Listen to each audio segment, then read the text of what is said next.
welcome back, and if you're new to my channel, welcome. My name is Juan and I talk about books here on YouTube regularly, usually about once a week. I hope you're doing well. Thank you for being there. I really appreciate it. So today I want to talk about books from Latin America. I own a small collection of Latin American literature that I thought I would show you today. There are too many books, however, to fit in just one video, so I'm going to split this into two parts. This video is part one, and my next video will be part two.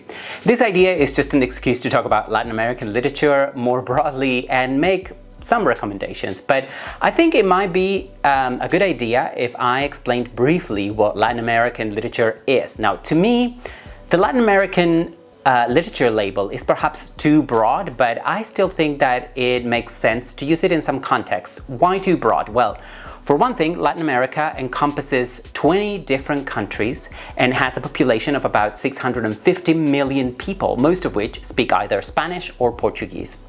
This is because, of course, Spain and Portugal colonized and ruled over the land for hundreds of years. The term Latin is used because Spanish and Portuguese are Romance languages, i.e. they have a Latin origin, but many other languages are also spoken in the region, mainly indigenous languages like Quechua, Nahuatl, etc., but also languages spoken by non-Iberian settlers such as different German and Italian dialects, Japanese, Russian, Yiddish, or even Welsh. However, the hegemonic languages are Portuguese in Brazil and Spanish in all the other countries, so Latin American literature is written in either Portuguese or Spanish.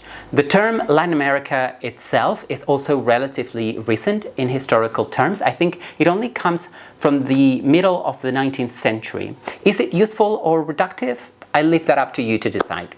Geographically, Latin America covers part of North America, including the Caribbean, all Central America, and most of South America. As you can imagine, Latin America is an incredibly diverse region. There is a sharp contrast, for example, between huge cities such as Sao Paulo, Buenos Aires, Mexico City, etc., and the countryside, but also there are important differences between the coastal regions and the inland areas. The ethnic differences have to do with the makeup of the indigenous populations and those of the foreign settlers. The early colonizers came from Portugal and Spain, but then there were influxes from people from places as diverse as the Canary Islands, Italy, Central Europe, China, Japan, or Russia. Not to forget, of course, the African slaves brought chiefly to Brazil and the Caribbean. This is all to say that when we talk about Latin America or Latin American literature, we should be careful not to oversimplify. Latin America has a shared linguistic and broadly cultural heritage and a common history to an extent, but it is also incredibly diverse.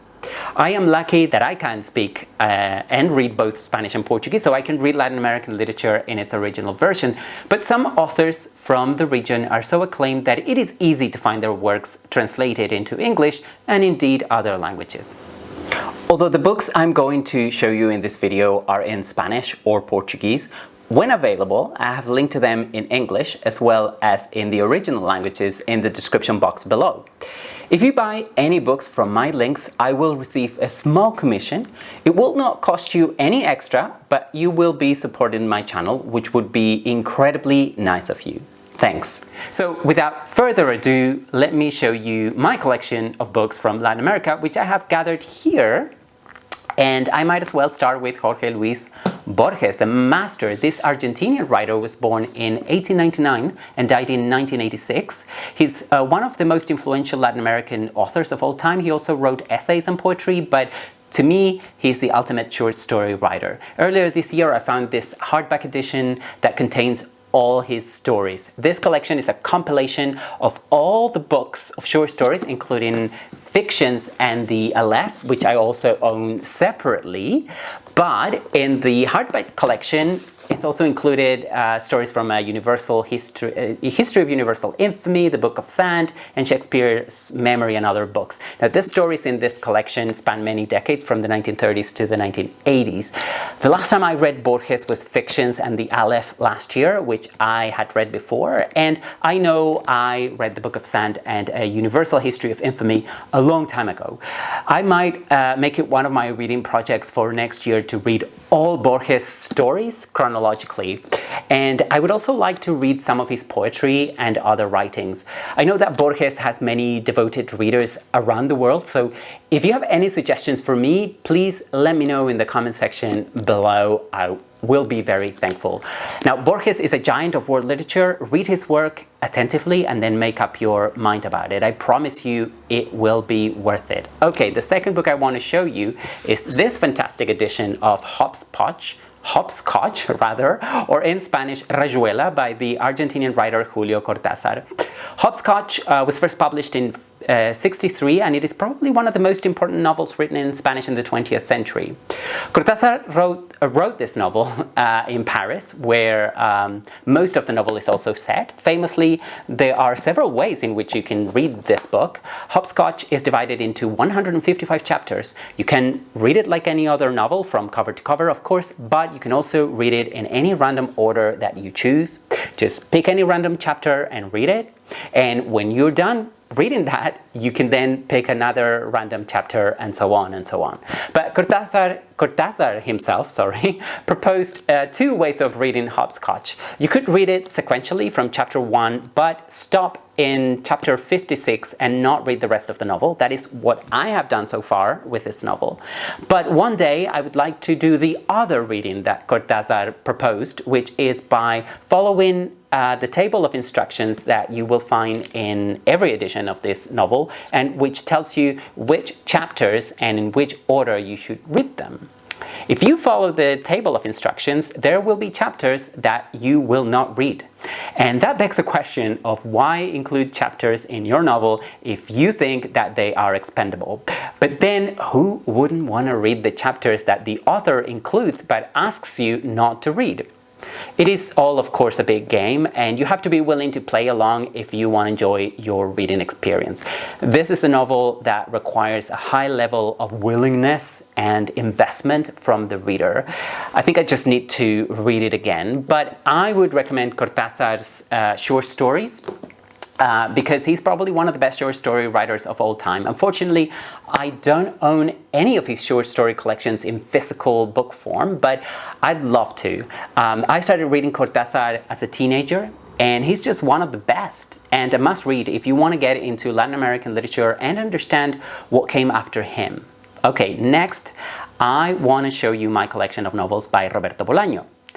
I had read some Bolaño before, but then last year I decided that I wanted to spend most of the summer reading his works. So I bought his most famous novels and read all of them. Roberto Bolaño is a Chilean writer, of course. He was born in 1953 and died in 2003 at the age of 50, but he wrote many great books in his short lifetime. Bolaño was mostly a novelist, a poet, and a short story writer.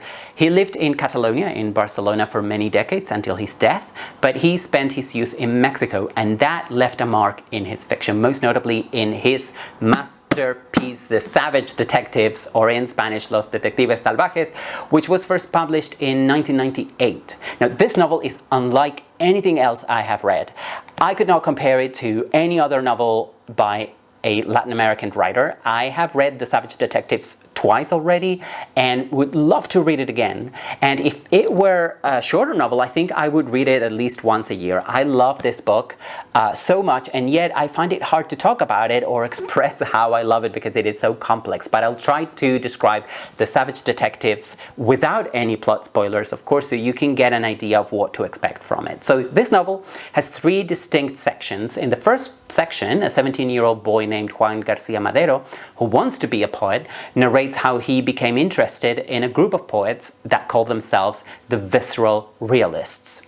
A kind of portrait of the artist as a young man narrative, if you like, but set in 1975 in Mexico City. I just love that first section. Then in section 2, we get a host of different first-person narrators. This is the longest section of the novel, and its action covers 20 years from 76 to 96. Now, this section is structured around interviews with different characters from different parts of the world. The interviews are about the founding leaders of the visceral realists, Ulises Lima and Arturo Belano. But then in section 3, we go back to Juan García Medero as a narrator. The section is set in January of 76, so it picks up where section 1 had left things. Juan and others have traveled to the Sonora Desert in the north of Mexico in search of the real founder of the visceral realist movement, the mysterious poet named Cesaria Tinajero. This is one of my favorite novels, if not my favorite novel, and talking about it just makes me want to dig in again. I also have some shorter novels of Bolaño. I love Nazi literature in the Americas, or La literatura nazi en America, because it is such a feast of the imagination and literary erudition. This novel is a fictional encyclopedia about fascist writers from the Americas. Even though the book is structured as a series of encyclopedia entries and you can dip in and out, I would suggest that you read this as you would any other novel. And if you enjoy it, then you should immediately pick up Distant Star or Estrella Distante. This novel explains or rather expands on the last section of Nazi literature in the Americas. So you should read this one first if you want to dip your toes into Bolaño's fiction. However, you might try something shorter and a little bit more straightforward, like his novella entitled A Little Lumpen Novelita, or in Spanish, Una Novelita Lumpen. This is a very short and enjoyable novel set in Rome, Italy, in which a character named Bianca narrates some important episodes in her life. A Little Lumpen Novelita was the last novel Bolaño published in his lifetime, but a couple of years after his death, another novel by him got published, and I suspect that many people in the English-speaking world first heard of Bolaño when his novel 2666 was published in 2004. Some people consider this novel to be Bolaño's masterpiece, but while I enjoy reading it, I still prefer The Savage Detectives. Having said that, I have only read this novel once, and I had just reread The Savage Detectives when I did, so perhaps I couldn't do it justice. So I guess I'll read it again at some point. Now, this is a complex novel, and it is arguably an unfinished novel, which is always problematic. To be honest, I don't remember it very well. It is in part about the epidemic of female homicides in a fictional city in the north of Mexico, clearly based on real-life events that took place in Ciudad Juarez. But this absorbing novel is so astonishingly complex. I do not recommend it as a first Bolaño at all. I think only fans of Bolaño's work should tackle this one, and should only do that once they have read at least The Savage Detectives. I think I just need to, go back to it as soon as I can if I have a chance. But I have so many novels I haven't read that I would like to get to before the end of this year that I guess a reread of this novel might have to wait at least until 2021. Okay, the last novel by Roberto Bolaño I own is The Spirit of Science Fiction, which was also published posthumously, but in 2016, so more recently, and I think it's the most recently published novel by him. But in any case, it does not seem unfinished. Bolaño wrote it, in fact, in 1984, so years before The Savage Detectives, and both novels share a lot of common points. The protagonists of this novel are Chilean teenagers who are aspiring writers and live in Mexico City, much like Bolaño did once. Okay, let's move on to another writer. I have Carlos Fuentes, which is one of the most prestigious Mexican writers. He was born in 1928 and died in 2012. I have read many of his novels, but I only own this hardback edition of his novel, his first novel, entitled Where the Air is Clear, or La Región Más Transparente, which was first published in 1958. Now, this novel, I think, is one of the most formally complex and challenging books I have ever read, and yet if you take your time, it makes sense. So in this novel, I think he paints a portrait of contemporary Mexican society of the post-revolutionary period in the 20th century. And he does so through a series of vignettes. This is a great novel. daring yet profound, but I think I would only recommend this novel to readers with a deep interest in Mexico. So moving on, I have one of my favorite science fiction novels, which is The Invention of Morel, or in Spanish, La Invención de Morel, by Adolfo Bioy Casares. This novel was first published in 1940, and according to Borges, who was Bioy Casares' best friend, it has a perfect plot. In the novel, a political fugitive arrives on what he thinks is a desert island, but then he sees the island's strange inhabitants, and although he tries to hide from them at first, eventually he meets them. But who are they? Where do they come from? And what are they doing on the island? I thoroughly recommend this compelling and thought-provoking short novel. But now, let's move on to Brazil and Lígia Fagundes Teles, who is a grande dame of Brazilian letters. She has a great reputation as a writer, and she is one of the most critically acclaimed Portuguese language writers right now, I think. I have her novel As Meninas, literally The Girls, which I think is her most famous book. This novel is set in Brazil in the 1970s, and it focuses on three young women who are university students living in a boarding house run by nuns. Now, at that time, Brazil was ruled as a military dictatorship, and this novel is deeply political, while also insightfully intimate and sophisticated. Unfortunately, I don't think this novel is available in English yet, as far as I know, so I'm going to move on to another great Brazilian writer, whose works are widely available in translation, and I'm referring to the great Jorge Amado, who was born in 1912 and died in 2001. He's one of those writers, you know, that I would like to read everything he ever wrote, but so far I've only read two of his novels. The first one is Captains of the Sands, or in Portuguese, Capitães de Areia, which was first published in 1937. This novel is the compelling and moving story of a gang of street urchins who live in the city of Salvador in the Brazilian state of Bahia. And next, I have probably one of his most famous novels, Dona Flor and Her Two Husbands, which was published in 1966. Now, what happens in this novel is that a little after Dona Flor's first husband, Vadinho, dies out partying during the carnival celebrations, she marries a formal and cold man named Teodoro, who is the local pharmacist. Teodoro is in many ways the opposite of Vadinho, who would spend most of his nights out drinking and partying despite being married to Dona Flor. Now, Dona Flor and Teodoro's marriage is fine, if a bit dull, until Vadinho comes back from the dead. Now that Vadinho is back, Dona Flor realizes what she had been missing. Now, Vadinho is the best portrayal, I think, of the Brazilian malandro, or bad boy, I have seen in literature. He is bad news, but it is impossible not to be charmed by him. I think you'll have a really good time with this one. Okay, next I have the Colombian writer Gabriel Garcia Marquez, not only because it is impossible to talk about Latin American literature without mentioning Garcia Marquez, but also because I actually love his writing.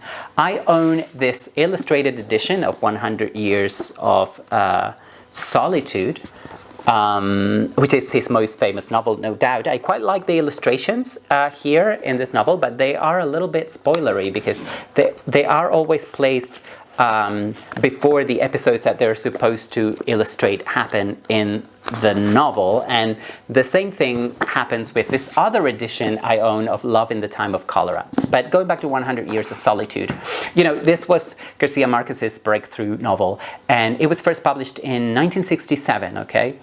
I have already reviewed this novel, by the way. It is an expanding multi-generational family novel. So instead of talking about it, I'm going to link to it here. But let me just say that this is a must-read if you want to get into Latin American fiction. In this novel, things that are real seem unreal, even magical, but that is just to do with the perspective of those who experience those things. This novel is set in Macondo, famously, which is a remote and isolated town in rural Colombia whose inhabitants have very little contact with the outside world, and you need to remember that as you read.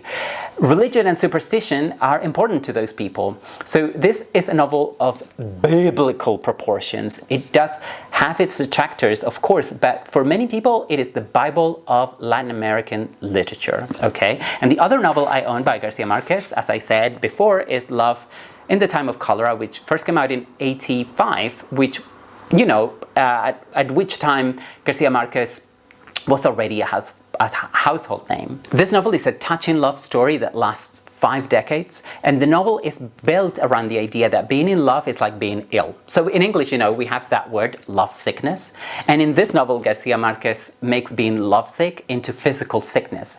But despite the suffering that some characters experience in this novel, love in the time of cholera is romantic, sensual, and humorous. I find it an all-round enjoyable read. Actually, that is selling this novel short. Love in the Time of Cholera is an astonishing novel. It is also a novel of maturity, very different in many ways from what Garcia Marquez had written before. Apart from being a sentimental love story, Love in the Time of Cholera is also a meditation on aging and death. So if you have a heart, I think you will enjoy it. Well, that is it for part 1. I still have lots of books by great Latin American authors I'd like to talk about, so I hope you join me for part 2, which will be my next video. Bye for now.